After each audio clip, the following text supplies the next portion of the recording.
Hey guys, welcome to the channel. So guys, अगर आज की बात की जाए तो हम अभी स्कैल्पिंग के लिए मार्केट को देख रहे हैं। सुबह में स्कैल्पिंग कैसे की जाती है, लेकिन अगर आज की बात की जाए तो मार्केट यहाँ पर गैप डाउन ओपन हुआ था। प्रीवियस डे की क्लोजिंग को अगर देखा जाए तो वहाँ पर कुछ ऐसा पता नहीं चल रहा था कि मार्केट में गैप डाउन हो सकता है। हालांकि मार्केट में थोड़े से नेगेटिव सेंटीमेंट ज़रूर है, लेकिन इतना श्योर नहीं कहा जा सकता था प्रीवियस डे की क्लोजिंग को देखकर। लेकिन आज जब मार्केट सुबह में गैप डाउन ओपन हुआ, तभी आप कह सकते थे कि यहाँ पर थोड़ी सी सेलिंग प्रेशर मार्केट में दिख सकता है। तो यहाँ पर हम देखेंगे मार्केट ने यहाँ से ये जो सपोर्ट है प्रीवियस डे का, यहाँ पर प्रीवियस जो सपोर्ट था यहाँ पर उस पर रिस्पेक्ट करके बाई साइड की ओर गया है। हालांकि मैंने ट्रेंड फॉलोइंग सेटअप में सेल साइड की ओर ट्रेड लगा के रखा था, लेकिन मेरा एसएल हिट हुआ। तो एसएल क्यों हिट हुआ, उसकी वजह यही है कि यहाँ पर आपको पुल बैक देखने को मिल रहा है। उसी वजह से मार्केट में उसी वजह से मेरा एसएल हिट हुआ। तो मुझे यहाँ पे लग रहा था कि ये जो हमारा सपोर्ट है उस पर मार्केट पुल बैक ज़्यादा नहीं देगा, थोड़ा सा पुल बैक देगा। जैसे कि यहाँ पर क्या हुआ था, यहाँ पर आप देख सकते हैं कि मार्केट में सेलिंग आई पहले तो, और उसके बाद प्रीवियस जो सपोर्ट है उसको मार्केट ने रिस्पेक्ट किया। दो ग्रीन कैंडल 15 मिनट में बनाकर, और उसके बाद फिर से सेलिंग साइड की ओर ब्रेक डाउन दिया। तो मुझे लग रहा था कि ये जो अगला सपोर्ट है वहाँ तक, यानी कि 23,787 तक जा सकता है, लेकिन ऐसा नहीं हुआ। मार्केट ने यहाँ पर फिर से एक बार पुल बैक दे दिया। तो उसी वजह से मेरा ट्रेंड फॉलोइंग सेटअप जो है वहाँ पर एसएल हिट हुआ। और स्कैल्पिंग मैं करता नहीं हूँ, लेकिन स्कैल्पिंग कैसे की जाती है वो मैं आपको बताऊँगा अभी। तो मार्केट में आप देख सकते हैं कि जैसे ही गैप डाउन हुआ तो एक नेगेटिव सेंटीमेंट बन चुका था, लेकिन काफ़ी ज़्यादा गैप डाउन था, इसीलिए ये थोड़ा सा एवरेज आउट हुआ और यहाँ पर पुल बैक आया। लेकिन हमें वो पहले से पता नहीं होता है, तो उसी वजह से क्या होता है, हमें ट्रेड तो लेना ही पड़ता है सुबह में ट्रेंड फॉलो करने के लिए, पूरे दिन के लिए। तो हम स्कैल्पिंग में देखेंगे कि कैसे ट्रेड किया जा सकता था। तो हम 1 मिनट के चार्ट पे चले जाते हैं। तो आप यहाँ पर देख सकते हैं कि मार्केट ने ओपन होने के बाद पहले ही कैंडल में सेलिंग दिखाई और उसके बाद थोड़ा सा रिकवर हुआ। तो ये जो सेलिंग आई उसमें क्या हुआ, उसमें यही हुआ कि सी साइड के प्रीमियम 300 रुपये पे एट द मनी पे चल रहे थे, और पी साइड के प्रीमियम 49 रुपये पे एट द मनी पे चल रहे थे। तो वो एडजस्ट हुए। जब भी ये कैंडल में सेलिंग आई पहली ही कैंडल में, तब सी साइड के प्रीमियम कम हो गए, यानी कि सी जो 300 रुपये पे ओपन हुआ था वो सीधा 200 रुपये पे आ गया, और पी बढ़कर 150-200 रुपये पे चला गया, यानी कि दोनों साइड के प्रीमियम एडजस्ट हुए। तो प्रीमियम देखकर भी आप अंदाज़ा लगा सकते हैं कि मार्केट सेलिंग साइड की ओर जाएगा, क्योंकि पी साइड के प्रीमियम काफ़ी कम हमें दिखा रहे थे, उसी वजह से वो एडजस्ट होते। तो वही हुआ। तो यहाँ पर क्या हुआ कि मार्केट में पहले तो सेलिंग आई, उसके बाद रिकवर हुआ थोड़ा सा, यानी कि यहाँ पर हैमर बनाया, उसके बाद फिर से एक पॉज कैंडल बनाई, उसको आप हैमर भी बोल सकते हैं। 2 हैमर बने, उसके बाद मार्केट फिर से नीचे जाने की कोशिश कर रहा था, यानी कि तीसरी या फिर चौथी कैंडल में आपका यहाँ पर सेल साइड की ओर ट्रेड बन सकता था। मैं बोल रहा हूँ बन सकता था, बना नहीं। क्यों नहीं बना वो भी मैं आपको बताता हूँ।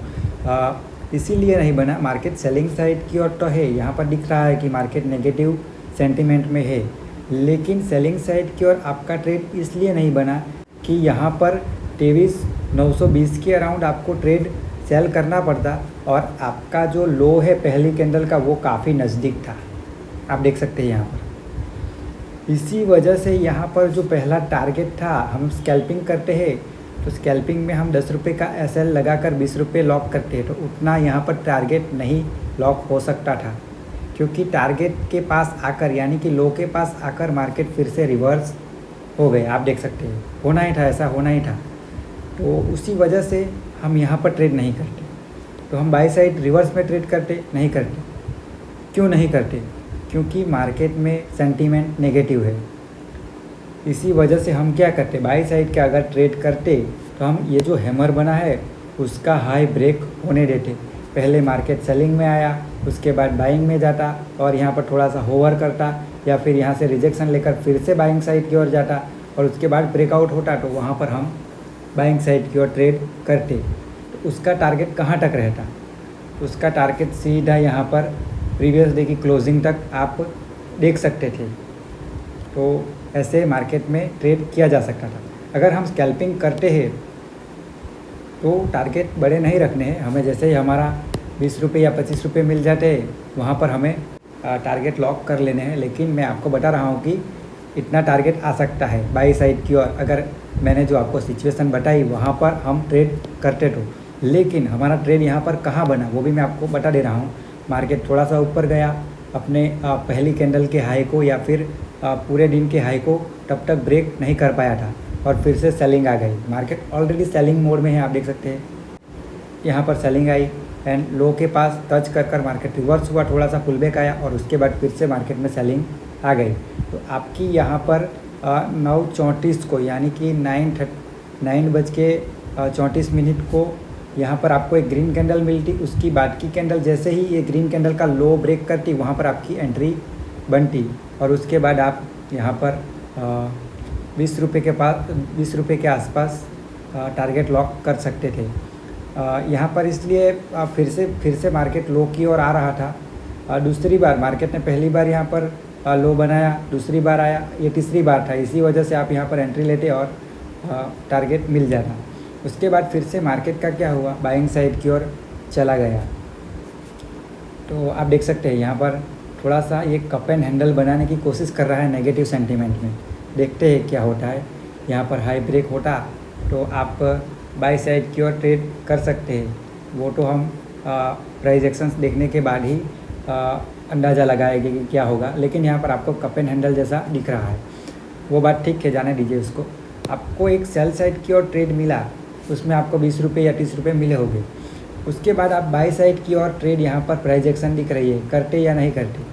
मैं नहीं करता, जस्ट बिकॉज मेरा यही मानना था ट्रेंड फॉलोइंग में भी आज कि मार्केट और नीचे जाएगा, क्योंकि मार्केट में पहली कैंडल ही काफ़ी अच्छी सेलिंग साइड की ओर आ चुकी थी और उसके बाद मार्केट ने 15 मिनट में हैमर को ब्रेक किया था डाउन साइड की ओर। हैमर कैंडल का हाई ऊपर ब्रेक नहीं हुआ था, नीचे की ओर ब्रेक हो गया था और उसके बाद हमें एक प्राइस एक्शन भी मिली थी। आप देख सकते हैं यहाँ पर मार्केट ने थोड़ा सा पुल बैक दिखाया और फिर से ब्रेक डाउन हुआ, लेकिन वो ब्रेक डाउन सस्टेन नहीं कर पाया और मार्केट फिर से बाई साइड की ओर चला गया। लेकिन वो बाई साइड का ट्रेड मैं नहीं करता, क्योंकि मेरे लिए आज मार्केट थोड़ा सा और नीचे नेगेटिव आ जाना चाहिए था। लेकिन ठीक है, पहली बार किसी सपोर्ट को मार्केट ने हिट किया होगा तो थोड़ा सा पुल बैक हमें देखने को मिला, लेकिन मार्केट अभी भी नेगेटिव में ही दिख रहा है। मुझे लग रहा है कि यहाँ पर मार्केट फिर से बाई साइड की ओर जाता है और अपने हाई को ब्रेक नहीं करता है। फिर से वहाँ से रिजेक्शन खाकर ये जो हाई, ये जो लो लगा हुआ है वहाँ पर एक बार आ चुका है, यहाँ पर दूसरी बार आया और ये फिर से तीसरी बार आता है, तो मार्केट में काफ़ी बड़ी सेलिंग देखने को मिल सकती है। क्योंकि उसके बाद के जो सपोर्ट है उस पर मार्केट पहली बार दूसरी बार आ चुका है, तो मार्केट उसके बाद के सपोर्ट पे तीसरी बार आएगा। यहाँ पर आएगा तो, यहाँ पर अगर आएगा तो तीसरी बार वो सपोर्ट ब्रेक हो सकता है एंड उसके बाद यहाँ पर काफ़ी बड़े टारगेट आपको यहाँ तक मिल सकते हैं। ये जो आप देख सकते हैं यहाँ पर, आप देख सकते हैं यहाँ पर एक सपोर्ट है, उसको अगर ब्रेक कर दिया तो मार्केट यहाँ पर 23,500 तक आ सकता है और उसके बाद भी काफ़ी बड़ी गैप यहाँ पर पेंडिंग पड़ी हुई है। तो सेलिंग मार्केट में दिख रही है कि आएंगी तो बड़ी सेलिंग आएगी मार्केट में फिर से एक बार, तो ऐसा कुछ दिख रहा है। यहाँ पर भी अगर आप ट्रेंड लाइन ड्रॉ करेंगे, आपको मैं ट्रेंड लाइन ड्रॉ करके दिखा दे रहा हूँ। ठीक है, अभी नहीं दिखेगा क्योंकि मैंने कुछ लेवल्स लगा के रखे हैं, इसी वजह से मैं ये नहीं कर पाऊँगा, तो उसको जाने देते हैं हम, इसको हाइड कर देते हैं। यहाँ पर आप देख सकते हैं, ओह शिट, करनी पड़ेगी। यहाँ पर आप देख सकते हैं कि मार्केट अपना ये जो लो है वो शिफ्ट करता जा रहा था अपसाइड की ओर, फिर से अपसाइड की ओर लो शिफ्ट किया, फिर से अपसाइड की ओर लो शिफ्ट किया, लेकिन उसके बाद उसका ब्रेक डाउन हो चुका है। ये जो ट्रेंड लाइन में आपको यहाँ पर लो अप शिफ्ट होते दिख रहे हैं, वो उसका ब्रेक डाउन होता हुआ आपको यहाँ पर दिख रहा है। इसी वजह से मार्केट में एक अच्छी खासी सेलिंग आ सकती है, या फिर मार्केट फिर से एक बार यहाँ पर सपोर्ट लेकर, तीसरी बार सपोर्ट लेकर, मेरा ये नहीं मानना है कि बाई साइड की ओर जाएगा, मेरा यही मानना है कि तीसरी बार अगर मार्केट इस जगह पर आया तो मार्केट में ये टारगेट आ सकता है और उसके बाद ये गैप फिल, उसके बाद के दिनों में ये गैप फिल हो सकती है। तो सेलिंग साइड की ओर अभी मार्केट दिख रहा है, कल एक्सपायरी है, तो अगर सेलिंग साइड की ओर मार्केट आता है तो कल एक्सपायरी में एक अच्छा मूव हमें देखने को मिल सकता है, जस्ट बिकॉज मार्केट में कुछ ऐसे स्ट्रक्चर दिख रहे हैं। उसी वजह से ये जो छोटा सा पुलबैक आया है वो हम ज़्यादा ध्यान पर नहीं लेंगे कि मार्केट बाई साइड की ओर है। तो वो इसीलिए कि मार्केट में जब भी पहली बार सपोर्ट हिट होता है तो पुलबैक आ जाता है, लेकिन मार्केट में सेलिंग का सेंटीमेंट होगा तो फिर से वही सपोर्ट पे मार्केट आएगा एंड उसको ब्रेक कर देगा। और उसके बाद के अगर सपोर्ट वीक होते हैं तो वहाँ से मार्केट शार्पली डाउन साइड की ओर जा सकता है। तो ऐसा कुछ आगे का सिनेरियो रहेगा। एंड अगर आज की बात करें तो आज की बात स्कैल्पिंग में भी ठीक ही थी एंड ट्रेंड फॉलोइंग सेटअप में तो मेरा ये पूरा मंथ अच्छा नहीं चल रहा है, मैं आपको बता दे रहा हूँ। काफ़ी बड़े एसएल मैंने यहाँ पर खाए हुए हैं अभी तक। काफ़ी बड़े तो नहीं कहूँगा, यही कहूँगा कि छोटे छोटे एसएल काफ़ी गए हैं। इस दिन को भी मेरा एक एसएल हिट हुआ था, इस दिन को मुझे 50 रुपये मिले थे और उसके बाद मैंने उसको कॉस्ट टू कॉस्ट निकाला था उस ट्रेड को, यानी कि यहाँ पर 30 रुपये का एसएल, यहाँ पर कॉस्ट टू कॉस्ट, उसके बाद फिर से यहाँ पर 50 रुपये मिले थे, उसको 20 रुपये प्रॉफिट में निकाला था, यानी कि यहाँ पर 30 रुपये जो लॉस हुए थे उसको मैंने यहाँ पर 20 रुपये माइनस करता हूँ तो 10 रुपये का लॉस बचा। और यहाँ पर मार्केट चला ही नहीं, 7 मई को 30 रुपये का पूरा एसएल हिट हुआ, यहाँ पर भी मार्केट नहीं चला, 8 मई को 30 रुपये का पूरा एसएल हिट हुआ, यानी कि यहाँ पर मेरे 30 और 30 यानी कि 60 और आगे का 10 रुपये का 70 रुपये का एसएल और आज फिर से 30 रुपये का एसएल, यानी कि 100 रुपये का एसएल यहाँ पर हिट हो चुका है। अभी तक मुझे कोई ट्रेंड मिला नहीं है क्योंकि मार्केट ट्रेंड दे ही नहीं रहा है। तो इस मंथ में काफ़ी यहाँ पर लॉस बड़ा देखने को मिल रहा है 4 लॉट पे। एंड ऐसा इसलिए भी हो रहा है कि प्रीवियस मंथ में मेरी जो स्ट्रेटजी है ट्रेंड फॉलोइंग, उस स्ट्रेटजी ने काफ़ी बड़े प्रॉफिट दिए थे मार्च एंड अप्रैल में। तो उसी वजह से ये तीसरा मंथ ऐसा हो सकता है कि कम प्रॉफिट दे जाए, वो तो लास्ट में ही पता चलेगा कि लॉस में रहेगा या सेटअप या फिर थोड़ा सा प्रॉफिट दिला के जाएगा, वो तो मंथ के एंड में ही पता चलेगा। लेकिन ऐसा कुछ चल रहा है। तो स्कैल्पिंग मैं नहीं करता, लेकिन स्कैल्पिंग कैसे की जाती है ऑप्शन बाइंग में वो मैं आपको यहाँ पर थोड़ा सा सिखा रहा हूँ। अगर मेरी यहाँ पर बात की जाए कि मैं जो ट्रेंड कैच करता हूँ, ट्रेंड फॉलो करता हूँ, वो कैसे करता हूँ, तो वो थोड़ा सा हेज करके करता हूँ, यानी कि कुछ सेल किया और कुछ बाय कर लिया, ऐसे कुछ मैं ट्रेड करता हूँ। तो उसी वजह से ट्रेंड फॉलोइंग किया जाता है। अगर आप नेकेड में होगे और ट्रेंड फॉलोइंग करने की कोशिश करेंगे तो थोड़ा सा कंफर्टेबल नहीं रहेगा। कर तो सकते हैं लेकिन थोड़ा सा कंफर्ट नहीं रहता, उसी वजह से हेज करना पड़ता है मार्केट को।